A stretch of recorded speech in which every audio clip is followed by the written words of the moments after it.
My 37-year-old wife slept with my best friend, and I left her without giving any explanation. Now she is dying, and I still can't forgive her. I've been struggling with this story for years, and I'm not proud of it. Maybe writing it down will ease the knot in my chest or help me understand everything. I am 68 years old and have spent the last 13 years resenting the woman I was married to for 37 years because she broke a trust that I never imagined could be broken. Now that she is dying, I have been forced to face the man I have become. A man who cannot forgive himself for being unable to forgive, not even when death is at the door. My wife, Eleanor, and I were married for solid 37 years until everything changed. We had 4 children, a full family life. And from the outside, it seemed like we were one of those couples who had everything figured out. We went through financial difficulties, balancing work and raising our children while dealing with family issues and personal matters. Still, we were always partners. Until that fateful night at our youngest daughter's wedding reception. We were drinking wine on the terrace of the resort where the wedding took place. It was a beautiful, surreal moment. We were reminiscing about our lives, from childhood to our children, our achievements, and how we got there. Being married for 37 years isn't easy, and that was an emotional moment for us. We were in tears, saying many I love yous, thanking each other for the support and apologizing for past behaviors. That's when she dropped the bombshell. She suddenly fell silent and said, "I want to tell you something that has been eating me up for years." I thought she was going to talk about the fight she had with her mother before she passed away or something like that. But she turned pale, as if bracing herself for a blow. She continued, "Remember that trip with Tom and his family to Florida?" I said yes. When the kids were still in elementary and middle school, we went on vacation with Tom, his wife, and their kids. On the last night in Florida, when Marie, Tom's wife, and I went to bed, she and Tom stayed on the porch by the lake, drinking beer. I don't know what triggered it. Maybe it was the alcohol, the serenity of the lake at night, or simply loneliness because you were very busy those days. They started talking, sharing things about our lives, emotional topics. And one thing led to another. They went upstairs to the attic, and, well, she didn't need to say the details. I understood. I didn't scream, shout, or respond. I just sat there in shock. A moment ago, I felt like the luckiest man in the world, and now everything was crumbling in the blink of an eye.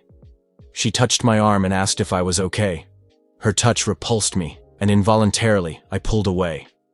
She started sobbing again and said, "I swear it only happened once," and we felt extremely guilty afterward. As soon as they realized what they had done, they pulled away, went back to their rooms, and agreed never to talk about it again, and never to let it happen again. She kept this secret to herself, thinking she would take it to the grave. But that night, for some reason, perhaps guilt, perhaps some distorted sense of honesty, she decided to tell me. I sat in silence, recalling that trip and our return home. The memory was vague, and I couldn't remember anything unusual about their behavior. They had hidden it well. She nudged me, seeking some reaction, but I said nothing. We both sat there in silence.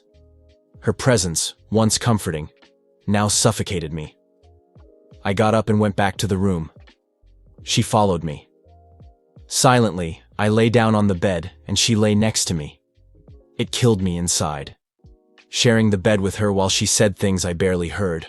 I was lost in my thoughts. Only one question spun in my mind. How could she do that? And with my best friend. I only ever had one friend in my whole life, which was Tom, and now I find out he wasn't exactly my friend. I shared my personal problems with him. I wanted to disappear.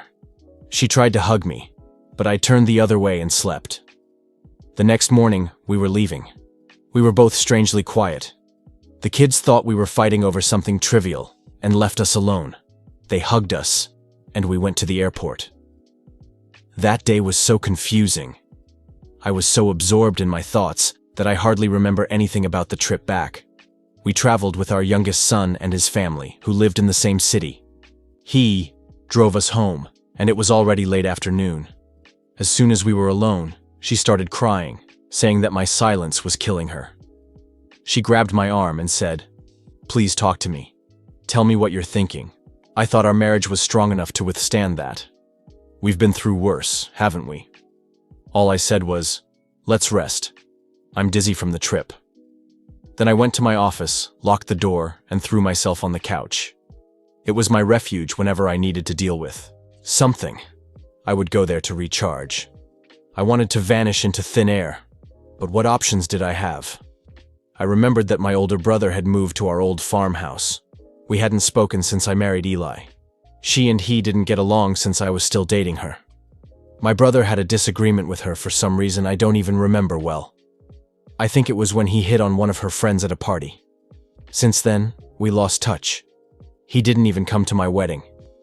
Let's just say, mutual. Resentment settled in. I hesitantly called him, saying I wanted to move back to the countryside, to our father's farm. It wasn't like I was asking for permission. I also had my share in that property. I thought he might still be resentful, but surprisingly, he was understanding.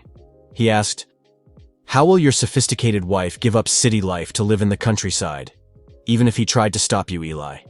But you know, no one wants to be around someone they don't like, especially at this retirement stage." I said I would go alone. Maybe he understood what was happening. He didn't ask more questions. I told him I could stay in the other house across the road, which had been empty for a long time. At that time, I had a small shop. After retiring, I sold the shop to the neighboring owner. He bought the spot. It took me a week to sort everything out. During that period, I spent most of my time in my office or walking around. I avoided Eli as much as possible. I ate out or brought home-cooked meals. She left notes on the office door saying, "We'll get through this together. We've been through worse. We can overcome this." With lots of, "I love you" and "I miss you." Then, one Sunday, while she was at church, I packed and sent my things, mainly books, some clothes, and my piano, to the farm. I took my car and left. It took me 4 days to get there, sleeping in hotels. I turned off my cell phone, knowing she would call as soon as she got home, and saw everything empty. She tried everything to find me, but there was no way. She had no idea where I was. I changed my number, deleted my social media, disappeared completely. To this day, I don't know if I was running away from the betrayal or trying to erase her from my life. Eventually, she reached out to our kids. They tried to file a missing person report, but the police concluded there was no crime since I left voluntarily. I left her a lot of things: the house, half of the retirement money we saved together, and the rental income from 2 properties I invested in after closing my business. I didn't want anything, just peace. I had a fish supply business at the time. When the kids grew up and we were free from responsibilities, I closed the business and invested in some properties that generate good rental income. I wanted to live a peaceful life. I opened a store selling aquariums and ornamental fish. Life was good until Eli told me that, and everything changed overnight. I abandoned the life and family I had built over the years and returned to my hometown, several states and miles away. They had no idea where I was until my niece, my brother's daughter, visited her. She told my son, and that's how everyone found out. Staying with my brother in my birthplace was the last thing they would have expected due to our disagreements. She then sent me a letter begging for forgiveness. My daughter even came to visit me to understand what was going on. I told her to ask her mother, that she would tell her version. Eli told the truth to the kids, thinking they could mediate. At first, they were upset with their mother, but seeing her suffering, they sympathized.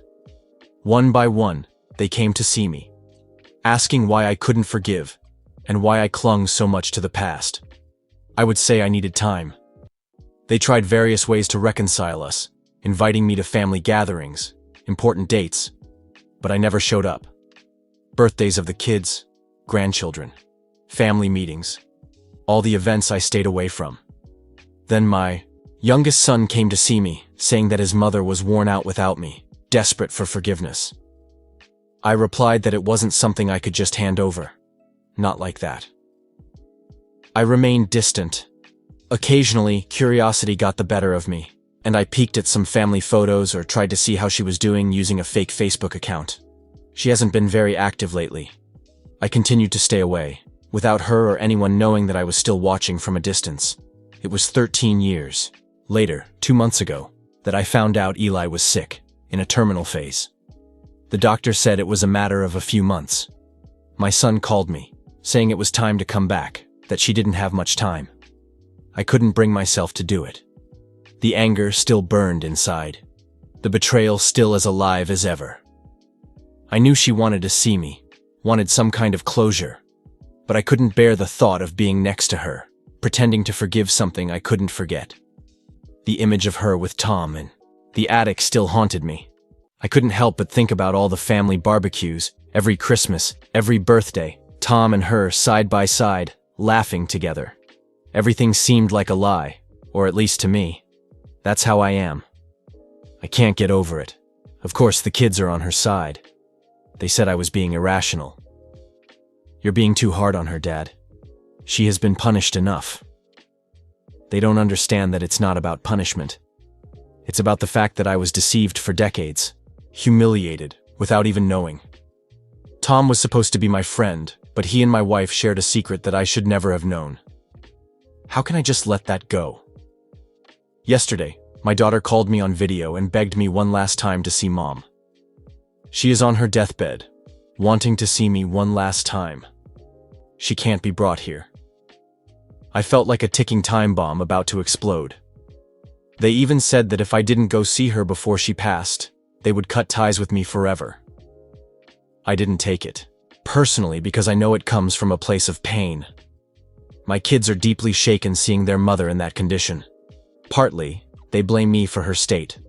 Honestly, deep down, I know I'm being irrational. If things had been okay between us, maybe she would have lived longer. She was healthier than me and younger than me, but the guilt consumed her to death. I don't know why I'm writing this. Maybe to get it off my chest. Because I know people will have varied opinions. Only I know what I feel inside. I don't want her to die. But I also don't want to forgive her, or let her see my face. Yes, we are still married. I didn't divorce her. I didn't want to face her again. Technically, she is still my wife.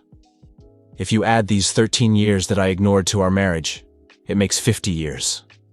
Wow. That was one of our dreams in the beginning, to celebrate 50 years of marriage with children and grandchildren.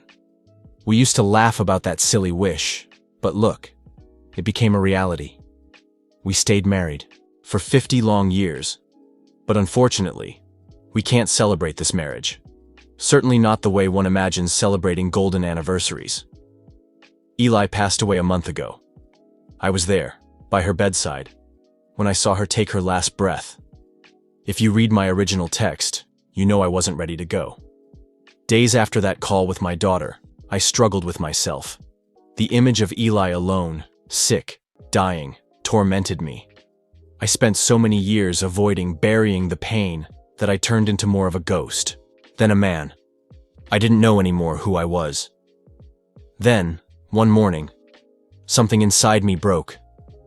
Maybe it was guilt, or maybe I was finally ready. I bought a ticket back. Entering her hospital room was like returning to a life I tried to leave behind. She looked very frail, very different from the woman I knew. Her face lit up when she saw me, and she started crying. With a weak voice, she whispered, "I'm sorry. I spent every day regretting what I did to you." For the first time in 13 years, I cried. I held her fragile hand and cried. Her pulse felt like bones covered with skin. We sat there, crying, lamenting. It was a moment of reckoning, both of us facing a lifetime of pain.